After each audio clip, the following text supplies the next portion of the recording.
మీ bank ఖాతాలో వేల కోట్ల రూపాయలు వచ్చి పడితే ఏం చేస్తారు?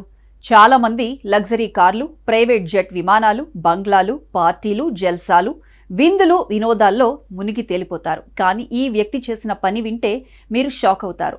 అస్సలు ఊహించలేరు. Ad tech company AppNexus సహ వ్యవస్థాపకుడు, మాజీ సీఈఓ బ్రియాన్ ఓకెల్లీ చాలా సాదాసీదా మనిషి. వేల కోట్ల రూపాయల సంపద ఉన్న లగ్జరీ లైఫ్కు దూరంగా సాధారణ వ్యక్తుల్లా అందరితో కలిసి జీవించడమే ఆయన స్టైల్. ఆయన చేసిన పని ఇప్పుడు ప్రపంచవ్యాప్తంగా చర్చనీయాంశంగా మారింది. మనసున్న మారాజు, రియల్ హీరో అని ప్రశంసలు ముంచెత్తుతున్నాయి. ఇంతకు ఆయన ఏం చేశాడో చెప్పనేలేదు కదూ. తన కంపెనీ అమ్మేసి వచ్చిన 14,000 కోట్లను గుట్టుగా దానం చేసేశాడు. ఆలస్యంగా వెలుగులోకి వచ్చిన ఈ విషయం సంచలనం సృష్టించింది.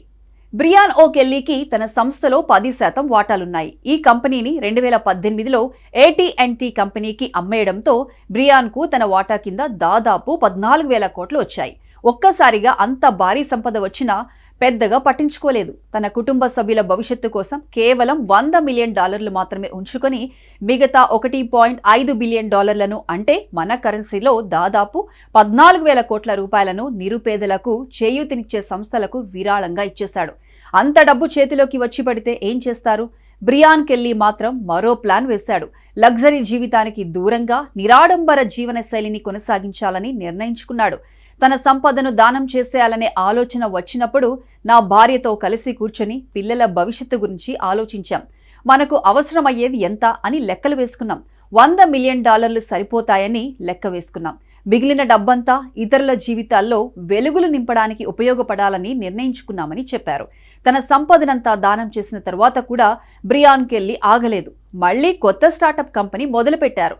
స్కోప్ 3 పేరుతో కొత్త కంపెనీని ప్రారంభించాడు. మళ్లీ సంపాదించిన తిండి, బట్ట, చిన్న ఇల్లు చాలు, మిగిలినదంతా సమాజానికే ఇచ్చేస్తానంటున్నాడు.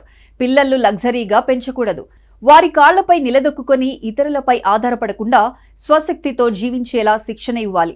సాటి మనుషుల పట్ల ప్రేమతో బతికేలా విలువలను పిల్లలకు నేర్పించాలని బ్రియాన్ అభిప్రాయపడ్డారు. నేను కష్టపడి మళ్లీ డబ్బు సంపాదించగలను, కానీ చాలా మందికి ఈ అవకాశం ఉండదు. డబ్బు లేక, పరిస్థితుల వల్ల చాలా మంది తప్పుదారి పడతారు. తెలిసి తెలియక జీవితాలను నాశనం చేసుకుంటారు. ఇది ఎవరూ కోరుకోరు. అలాంటి వారికి ఏదో ఒక రూపంలో చేయూత కావాలి. నిస్సహాయంగా చేయి చాపి బతకాలని ఎవరూ కోరుకోరు. అలాంటి దుర్భర జీవితం ఎవరికీ రాకూడదు. నా వంతుగా నిస్సహాయులకు చేయూతనివ్వడం కోసం నా సంపదను విరాళంగా పంచేశా. నన్ను చూసి మరో 10 మంది మారినా చాలు అంటున్నాడు. బ్రియాన్ కెల్లీ చెప్పింది నిజమే కదా. మన పెద్దలు ఎప్పుడో చెప్పారు, మన దగ్గర ఓ రొట్టె ఉంటే దానిలో పావు రొట్టె ముక్కను పక్కవారికి ఇవ్వాలన్నారు. డబ్బును పోగేయడం కన్నా ఇతరులతో పంచుకోవడమే నిజమైన సంపద. బ్రియాన్ కెల్లీలా అందరూ ముందుకొస్తే ఈ ప్రపంచం ఆకలి, కష్టాలతో కాదు, ఆనందంతో నిండిపోతుంది. మరి మీరేమంటారు?